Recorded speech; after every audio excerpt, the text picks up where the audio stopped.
Dirbu SRP projekte 11 metų jau. Kaip projektų vadovė, įsidarbinau kaip administratorė.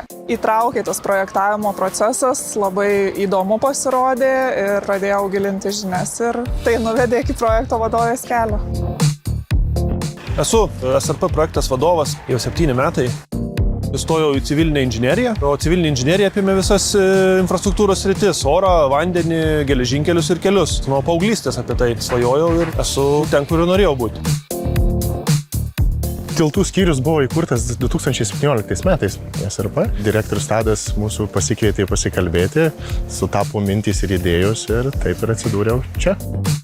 Tiltus tai pamėgau studijų laikotarpiu. Didelę įtaką mano supratimo formavimuose darė vienas dėstytojas, kuris ir turbūt ir užkrėtė tą tiltų ligą. Taip ir tęsis tas kelias jau 13 metų.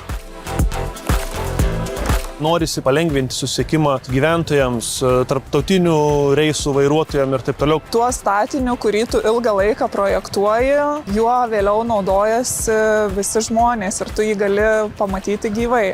Mano galbūt asmeniniai tikslai yra garsinti Lietuvą kažkokiais išskirtiniais statiniais, kurie pastatyti per trumpiausią laiką, nepertraukiant eismo, panaudotos naujausios statybos technologijos. Šiam konkrečiam objektui statybos darbų metu kartu su rangovu sukūrėme ir pritaikėme Lietuvoje pirmą kartą naudotą užstūmimo technologiją. Tai yra, tunelio konstrukcijos buvo užstumtos hidraulinių domkratų pagalba.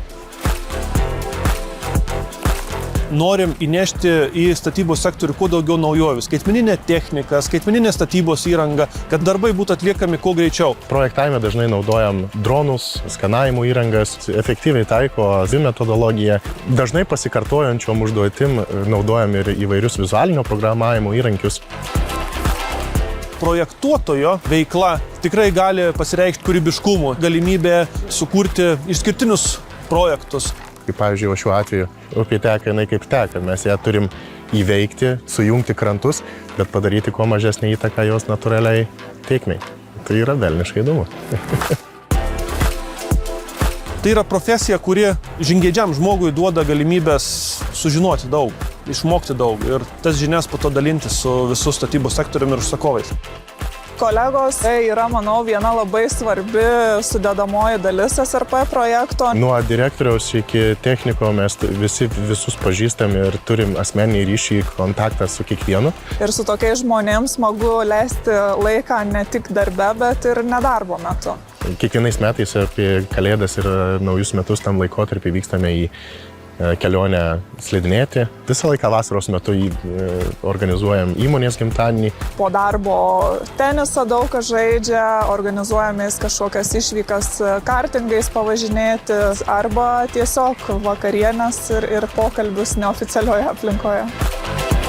Projektuotojo profesija yra labai įdomi, gali gyvai pamatyti savo darbo rezultatus. Būsimiem kolegom siūlyčiau būti šiek tiek savanaudiškais, bet gerąja prasme. Galvoti, kaip padidinti savo kompetencijas, kaip skatinti savo kūrybiškumą, kritinį mąstymą ir taip kelti savo kvalifikaciją. Būtent tai aš radau SRP projektas ir atėjusiems tai galiu pažadėti.